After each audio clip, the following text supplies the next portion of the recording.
É, galera, bom dia, bom dia, bom dia. Mas a luz da janela aí tá meio complicada. Deixa eu virar assim, ó. Não, é pra cá mesmo, ó. Ixi, um moment. É, tive que fechar a janela. Fazer o que, né, gente? A gente faz o que pode, né? Então, gente, hoje nós vamos iniciar um assunto novo que é o de termoquímica. Então, fiquem atentos à introdução teórica e na próxima aula, também no próximo vídeo, teremos a parte dos cálculos. Então, vamos lá. Vida que segue. Eu vou voltar para o meu lugar de origem, aqui no cantinho, eu adoro esse canto. Então vamos lá. Ó. Primeiro, o que é termoquímica? É um ramo da química que estuda as reações químicas e os processos de mudança de estado físico que envolve trocas de energia na forma de calor. Porque vocês lembram, né? Existem vários tipos de energia. Energia luminosa, energia elétrica, energia cinética, energia térmica. A termoquímica ela vai cuidar principalmente dessa troca de energias. Lembrando que pode ser variação também. Isso é importante tanto em reações químicas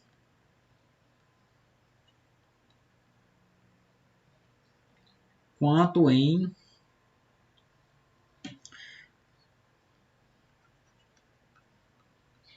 mudanças de estados físicos.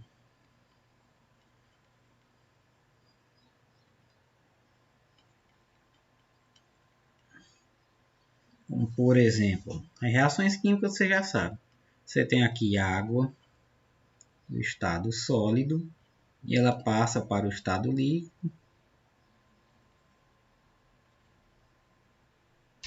Então, aqui é uma espécie de transformação física, que vai necessitar de uma transferência de calor. E se essa água líquida se torna sólida, ela também vai necessitar de uma liberação de calor, vai liberar. Então, dentro desse panorama, é que nós temos o ramo da termoquímica. Então, vamos definir o que é calor. Primeiro, existe o calor, existe a temperatura e existe o frio. Lembrando, nós vamos tratar calor aqui como energia térmica de um corpo e não como o oposto de frio, por exemplo. Qual é o oposto de frio? É quente. Tem gente que diz assim, ai, hoje está calor. Não, hoje está quente. Hoje está frio. Hoje está moderadamente quente ou moderadamente frio. Calor é energia térmica. Vamos até grifar isso aqui para deixar na mente de vossas excelências. Eu estou falando. Uau. Marcador de texto. Calor é energia térmica. E não é quentura, como diz o povo. Sabendo disso,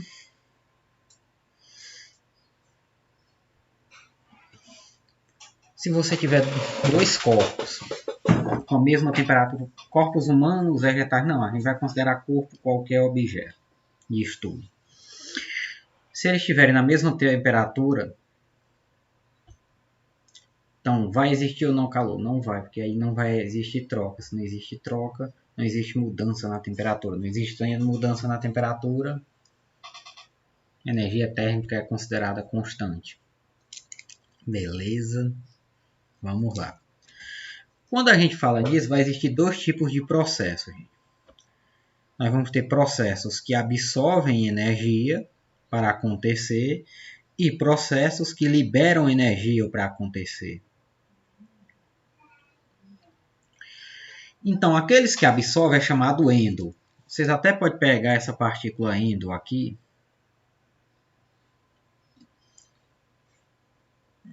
E exo, que é a outra partícula. Esse daqui tem um significado antigo que é como se fosse de forma mais brusca, mais para dentro, ou seja, a energia que absorve. Quando você absorve, absorve para dentro. Exo vem de para fora. Vamos até botar aqui. Ó. Ou seja, são formas de você assimilar Isso aqui de forma mais simples. Para fora. Então, ó, processos que liberam calor, eles liberam calor para onde? Para o meio ambiente. Ou seja, se ele libera para o meio, então ele libera para fora. Processos que absorvem calor, eles absorvem para onde? Para dentro. Então são endotérmicos.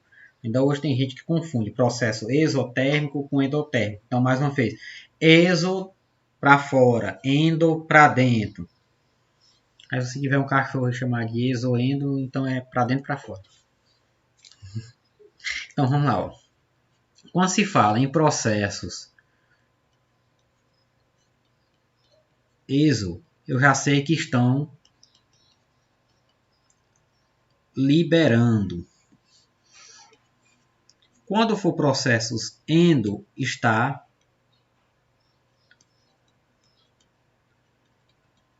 absorvendo. Existe outro processo? Não, não tem um terceiro não e nem um quarto. Ou você libera, vou ajeitar até esse R aqui por não pensar. Ou você libera, ou você absorve. Não tem meio termo, nem morno e nem meio frio. Ou está liberando ou está absorvendo. Beleza, então vamos lá. E tem como se medir isso através de uma fórmula simples. Você pode medir, por exemplo, o que significa esse M aqui? Esse M vem de massa. Esse daqui de variação de temperatura. E essa daqui é uma constante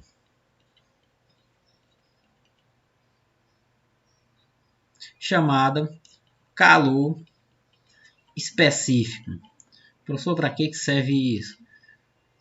A gente bem sabe que como é que vai acontecer o processo de processos exotérmicos e endotérmicos, absorvendo energia se for endo, liberando se for exo. E tem como nós calcular, nós sabendo a massa, ou seja, a quantidade de matéria que está sendo reagida, mais o seu calor específico. Como assim, professor? Calor específico. Cada material tem algo chamado calor específico, que é uma determinada quantidade de calor que ele recebe para mudar 1 grau Celsius. E a variação de temperatura, como assim? A temperatura no início e no final. Então, através disso, você pode colocar aqui a quantidade de temperatura absorvida. Isso a gente vê um processo físico, mais voltado ao físico. Como assim? Vamos de novo usar aquele exemplo. Vamos começar pelo um processo endo, que a água vai absorver. Então aqui eu tenho a água sólida, ela vai absorver uma quantidade de calor, ou seja, de energia térmica, para passar do sólido para o líquido. Então, quais as informações que eu vou precisar? A massa de água, vamos supor que seja 20 gramas.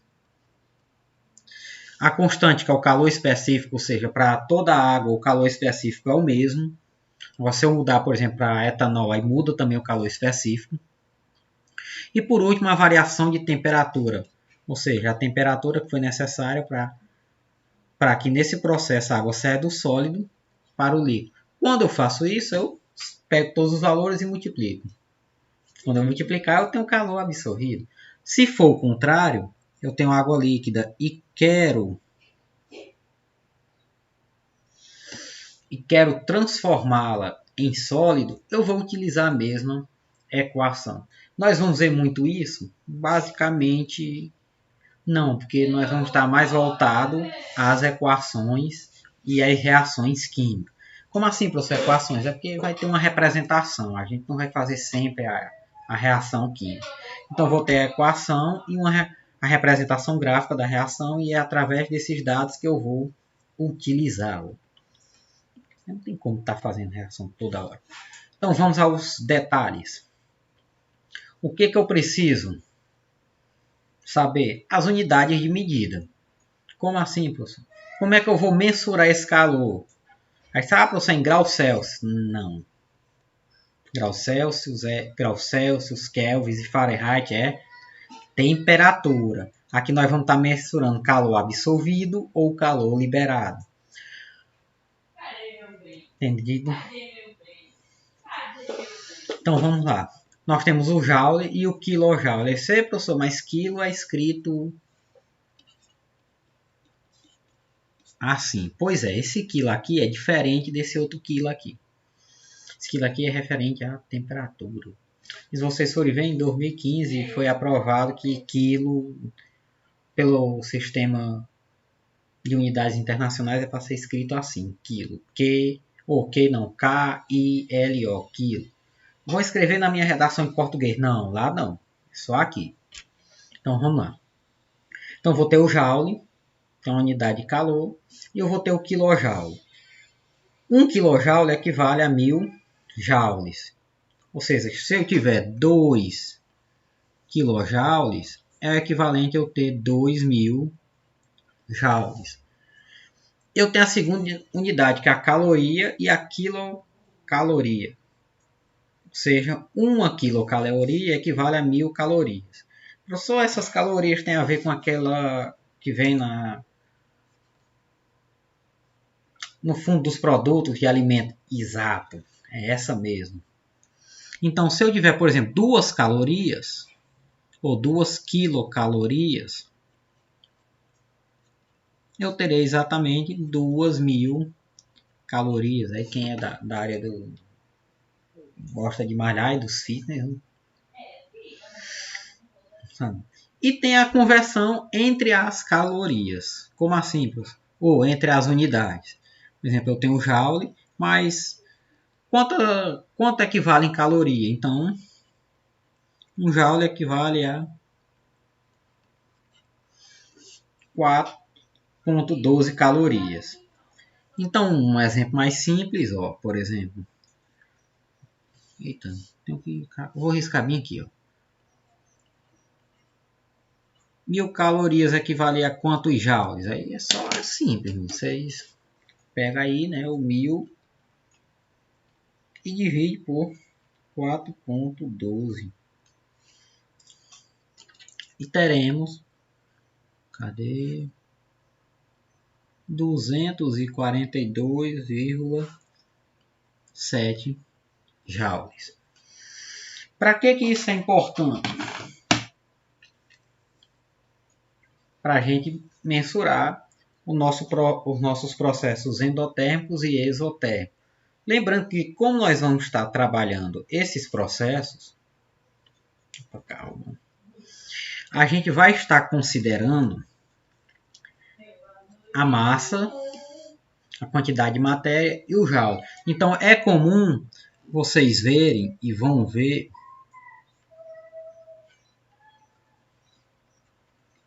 essa extensão, quilojoules por mol ou quilocalorias por mol. Ou seja, é a quantidade de quilocalorias ou de quilojoules que é liberado ou absorvido por 1 mol de substância. Então, é normal que a gente utilize essas denominações, quilojoules por mol ou quilocalorias por mol. Agora vem a parte simples de tudo. Como assim, professor? A fórmula. Aí você diz, como assim, professor, a fórmula? A fórmula é para a gente calcular. E por incrível que pareça, a única coisa que nós vamos ter que fazer é uma subtração. Então eu vou pegar a entalpia. Professor, o que é entalpia? E o que é a variação de entalpia? Vamos lá. A variação de entalpia é o ΔH, que ele pode vir nesse formato. E a entalpia está aqui. A entalpia é o que a gente chama de energia térmica, ou seja, a entalpia dos produtos, a energia do produto. Entalpia do reagente, energia do reagente. De forma mais simples, mais fácil. Então, o que vai acontecer? Como nós temos uma reação química, e a gente tem os reagentes que se tornam produtos, ou seja, eu vou ter energia do reagente e energia do produto. Então, de uma forma mais simples, eu vou reorganizar isso e vou calcular. A entalpia do processo é igual a entalpia do produto menos a entalpia do reagente. Se eu tiver 3 reagentes, lá já vai ter a entalpia deles. O trabalho de vocês é só pegar e subtrair. Como assim, professor? Vou fazer aqui ó, um exemplo bem... que vai ficar mais para a próxima aula. Ó. Aqui tem nosso reagente. E aqui tem nosso produto. Vou uma linha pontilhada, considerando que aqui é kJ por mol. Esse daqui é o percurso da reação, então é só o caminho. Então esse daqui for para cá, ou seja, do reagente. Vamos dizer que aqui eles têm 4 kJ por mol e aqui 7 kJ. Então eu vou simplesmente fazer o quê? Quem é o produto? O produto é esse daqui, ó, tá aqui. Ó. Lembrando, gente, o produto é sempre o que está mais no fim. Então, ó, produto 7 menos 4.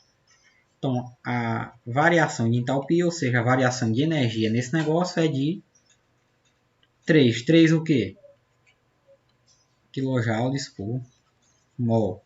Lembrando, geralmente ou antigamente o pessoal colocava um sinal positivo para indicar que era. Mas ele pode vir desse formato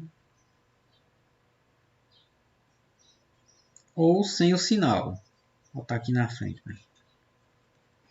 O que indica? Se ele está positivo, é porque ele